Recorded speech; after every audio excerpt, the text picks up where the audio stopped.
हाँ तो बच्चों, हमारी आज की कहानी का उन्वान है झूठ ना बोलो। बच्चों, एक दफ़ा का जिक्र है कि एक बच्चा अपने गलत दोस्तों के साथ रहकर झूठ बोलने का आदी हो गया था।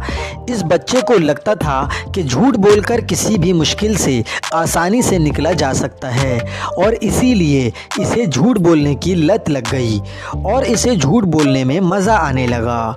जब एक दिन इसके मम्मी पापा ने इसे झूठ बोलते हुए पकड़ा और इसे धमकाया कि आइंदा झूठ नहीं बोलना, तो इसने इनकी बात न सुनी और उनकी बात को गैर अहम समझते हुए अपने दिल में कहा कि झूठ कभी किसी को नुकसान नहीं देते।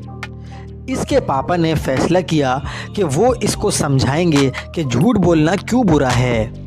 तो बच्चों, एक शाम वो बच्चा और उसके पापा घर का सामान लेकर वापस घर आ रहे थे तो उन्होंने देखा कि एक तेज़ रफ्तार गाड़ी एक बुक स्टोर में जा टकराई है।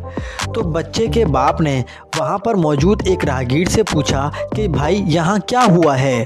तो उस बंदे ने बताया कि इस गाड़ी में दो बाप बेटा जा रहे थे और बेटा गाड़ी ड्राइव कर रहा था और बेटे ने अपने बाप से झूठ कहा कि वो चश्मे के बगैर भी देख सकता है, जबकि ऐसा ना था और उस वक्त वो दोनों गाड़ी में थे और एक्सीडेंट बहुत ख़तरनाक हुआ है और दोनों की हालत तशवीशनाक है।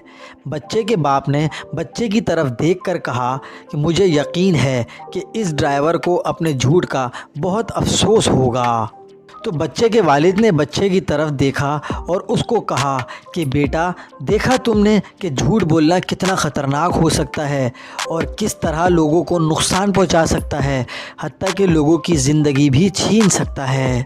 इस वाक़े के बाद बच्चे को समझ आ गया कि झूठ की इंसान को कितनी बड़ी कीमत अदा करनी पड़ सकती है और इसने उस वाक़े के बाद झूठ बोलना भी छोड़ दिया।